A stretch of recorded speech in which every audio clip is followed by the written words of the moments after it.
I've already made one video on DRG Demon1, but they played G2 and we had some really new and interesting information about their comms, so I wanted to make another here. It will obviously be my final video because, as you probably know, DRG were eliminated from Champions, the only team, I believe, to not even win a map.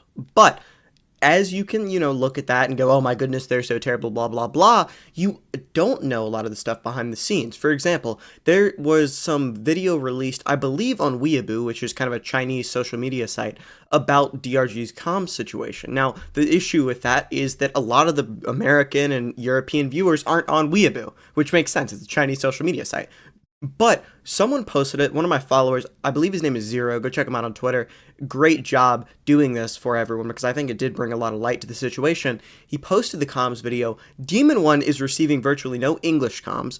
He's comming in English and they're trying to translate it mid-round, whatever information he has.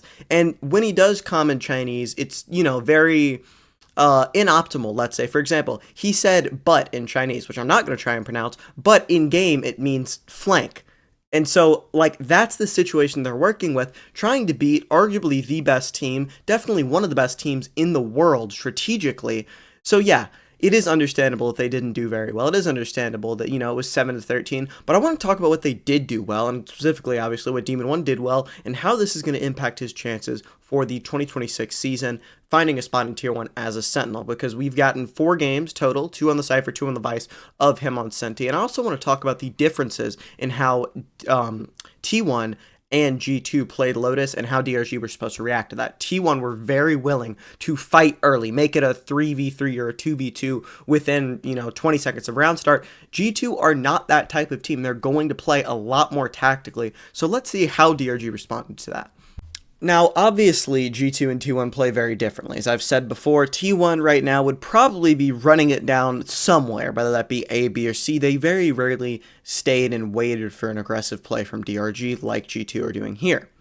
But with that, it requires a lot more. It's a lot easier, I think, with some comms issues for a round to be over in 20 seconds. Even if it can be a bit difficult if you're doing an early fight, you saw what they would do, which is leave Demon1, and then the early fight would be all the other Chinese-speaking players where they wouldn't have those comms issues. But in a longer round, those can really rear their head. But I do want to talk about their comp, because we've seen a bit of the Waylay Breach synergy already at Champs, but specifically, this comp right here on Lotus actually has a lot of retake utility if you don't use it bidding aggressive in the early round like they did in the earlier games.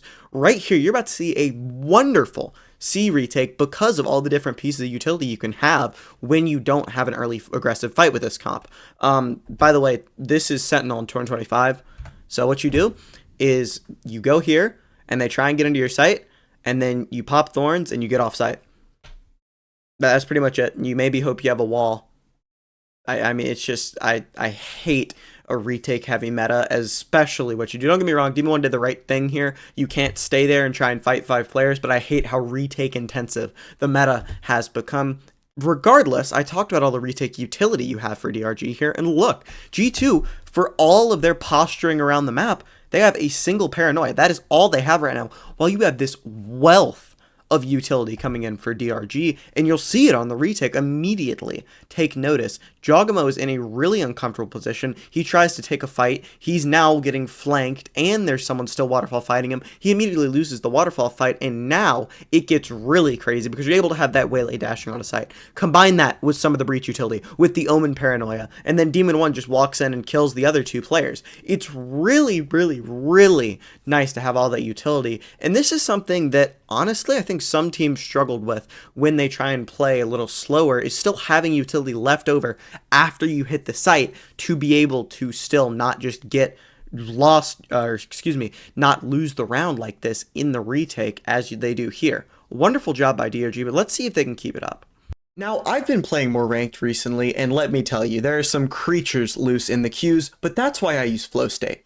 See, Flow State's an alternative to energy drinks that'll make you lock in without jitters or crashes. You are just headshotting. If you don't believe me, believe pro players on top teams like Envy and Qubit Academy have talked about it working in professional matches.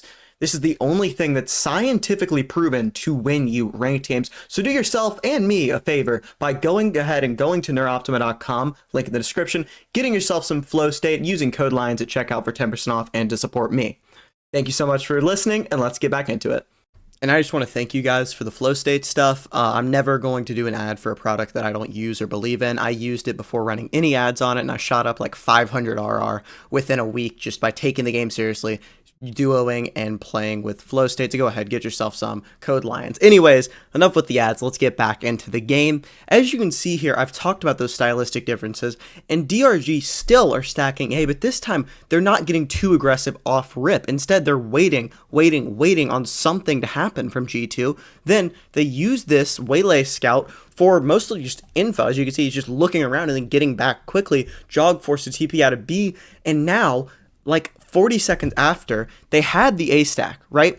That's what they started the round on. Instead, they went into a more normal defensive default after not seeing anyone. Now there's someone. Now I want to talk about this. I really love Akuma. He's probably my favorite player other than Demon1, obviously, on this DRG roster. He's an aggressive guy. His waylay has been superb. And even when he didn't perform the best statistically, he was still having a major impact. But I think the difference between a more structured and disciplined team like G2 is this right here. Akuman's looking for another fight. He's not looking to tuck. He says, okay, I got one. Let me get another. Let me take this advantage and just grip it and rip this game into my own team's hands. And unfortunately, he's going to lose that fight to Jogamo, which then makes it a 4v4. But, as they say, never fear. Flexin, I think, is here, unless it was Yori that gets killed. I can't remember. It was one of these two. As you can see up here, they're going to, again, try and take this fight. And yeah, Spirit got the kill. It was an assist from Flexin. Fine, whatever. I still think my catchphrase was cool. But they instantly go over to C. And this is where you see, that Demon1's Sentinel utility is actually really on point. He's using this utility. His number one job right now he's effectively in spawn. He's just started the round, actually. Is, okay, I need to stall, because in his mind, they're coming C, and he needs to use the utility as effectively as possible to make sure that they don't get in there, or at least it takes as much time so that he can rotate over. First, he pops the thorns, and I love what he does here. So many players would wait for the wall to be tripped before the flash. No. Hi, editing Lionzblade here. I was editing this and I apparently muted my mic. I was just effectively talking about how good his utility usage was on, specifically Sentinel, and how he understood his role. So yeah, just Demon1 Glaze, etc., etc. Glad I caught this. Leave a comment telling me how smart I am for catching this, please. Let's get back to it. I feel like a lot of attention has been given to Demon1, rightfully so. There are some people complaining that, he got too much attention, which in my opinion is dumb. I want to be very respectful of DRG. I've grown to like the players and the team outside of Demon1, but pretending like Demon1 isn't, to be honest, more well known than the entire team in American and European circles is kind of delusional.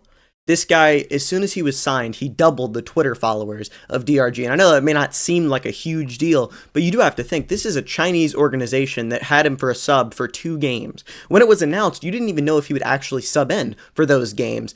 And people still want to support the organization. I've seen more DRG bundles than I have seen of any Chinese or APAC team in my life, in my American ranked games in the past couple of weeks. So pretending like people aren't supporting the organization because of him and thus he gets that airtime is delusional. However, I want to talk about this DRG team because they are so good. I want to look at this. G2 just called a timeout. One of the best tactical teams in the world has an elite plan right here on what to do to get the C-bomb site on this full buy round except for Jog's Stinger, which obviously he's going to try and get a kill off of in the ult. They fade ult, they use all of this utility to get Spirit back to TP, then Jog is going to go ahead and kill him. But he doesn't, because Spirit pops ult. Now Jog is on site with no one else except for obviously Valen, who just ulted here. And you have to somehow, as Akuman, by the way, opens door and kills 2, you have to recover this position. Because your plan didn't work. Your initial plan to get that kill did not work because he had the presence of mind to Yoru ult, knowing that Yoru could be behind him. It's a great play that a lot of people aren't going to make, and G2 didn't even think about. Because why would you do that? And obviously I talked about the util in these retakes. Look at this. You have a Waylay ult combined with a Steel Garden, meaning, hey, you can't use your primary, and what's worse, get out of this area or you're going to be perma-slowed.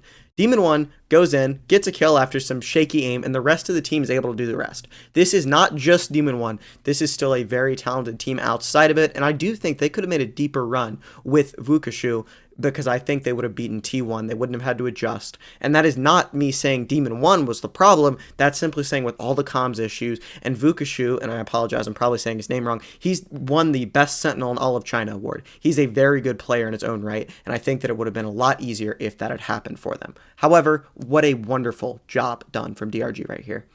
This is the last defense round I want to cover, but G2 just won an eco round with Stingers, and what they are doing here and exploiting is the fact that DRG are over-rotating a little bit. And it's the same thing that, teams against Fnatic will do. When it gets down in time for the clock, teams will over-rotate, and now C is wide open. They even invested their Fade ult and get counter breach ulted, but C is completely open. You get a post plant, and more importantly, arguably, is you don't have that wealth of utility that you've had in previous rounds for DRG. They had a ton of retake utility with this comp that they could use, and now you have a completely open C site. There's nothing you can really do. You do almost wonder, and not for this round specifically, but in another scenario, if Demon1 thought it was a fake on A, if he could even calm that properly in time. That's just speculation on my part, and obviously you aren't thinking it's a fake a fake when they invest their Fade ult and all that with 30 seconds left. But even with that, G2 get the round. They end up the half 6-6, and it does not look too good on attack for DRG. We're going to cover the one round that they did win, though, and let's look at what went right there.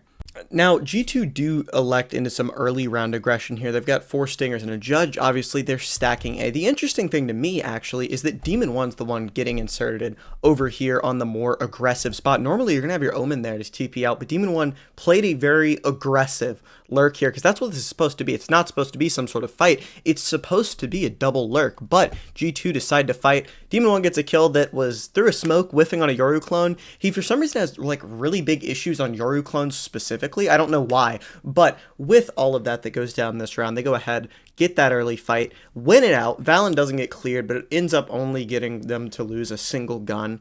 If he'd had anything other than a Stinger, this probably could have been a lot bigger of an issue, but they decided to go for that more Stinger round type of play here. Leaf on site with a Judge. I don't think he played this too well, but at the same time, you're not going to really be able to get too much value right here anyways. You would have to have a monster round, and right here, he just kind of hits flexing a little bit and then gets cleared. I think maybe you could have gone around to the other side, but whatever. DRG win, and I'll show you the clip of Demon1 getting the deserved kill there. If you want to replay this, you can go and put it in slow-mo if you'd like. It's very deserved, as you can see. But yeah, Trent dies through the smoke. But a good job by Demon1 holding up against the Stingers under pressure and then flexing, getting those trades out. Great round from DRG. Unfortunately, it's the only round they win, but I want to talk about one more where they lose. This is the last round that I'm going to take a look at, and I think that it's emblematic of a bit of a problem with Demon1 not being comfortable on the Sentinel role. He isn't lurking too much. For example, this is a buy round. This is a round where you expect your Sentinel to be on some sort of lurk, whether that be, taking A control over here, even being B main, but something where he's not just with the team. Now, I understand that sometimes you want a 5-man hit, and that's fine, but I also think that it's also possibly because of the comms, but we don't know, and that's the thing. There is a very real chance that he either does not feel comfortable lurking, or that it's the comms, and we won't know until we see him with an actual America's team where you can't, have those comms issues, hopefully. But once DRG get the site, it's really awkward. And what I mean by that is G2 have really good utility for the retake as well. Not necessarily in terms of the amount of it, but the usage of it is so perfect. And right here, they do have a good amount of it. As you can see, you combo the salvos with some of the Fade utility, with the Paranoia, and now Flexen is full blind up there for a second, and then he's netted to the ground with the little Fade Cs. It's a very weird situation, and as you can see here, it all, once the trades are done, ends up in a 2v2 that is quickly turned into a 1v2. As you can see right here, Demon1 gets that first kill, but another issue has been he's not been good in the clutch. And that's something, again, you can look towards the information, you can look towards everything else. You can look towards the fact that he hasn't been playing a lot in the tier 1 level. That's what I tend to think, is that this is due to more of a lack of experience, maybe some stage nerves, because he hasn't been playing a lot this season after the Lev cut. He's just been doing a lot of Pro City and stuff. You're at the biggest stage in the world now, and so the nerves could definitely come into effect. There was a clutch, I believe, also on Lotus, where he just played it completely incorrectly, and I think it was a nerves thing. Here, just didn't work out. But I do think that's something you want your Sentinel player to be clutch, because there are a lot of times where they will be last alive, whether they were on a lurk or something, or just right here where he's watching flank and he's going to be in the clutch. That's something that you really hope he's able to work on. But that is going to be all from me today. I really hope you enjoyed the video. Going to be my last Demon 1 video for a couple of months probably, unless there's some off-season event or something. But tomorrow we will have a video on Sentinels getting eliminated, as I know a lot of you probably are looking for, so make sure to stick around for that. Make sure to subscribe, click on one of these videos if you like my content, and I'll see you guys next time. Peace.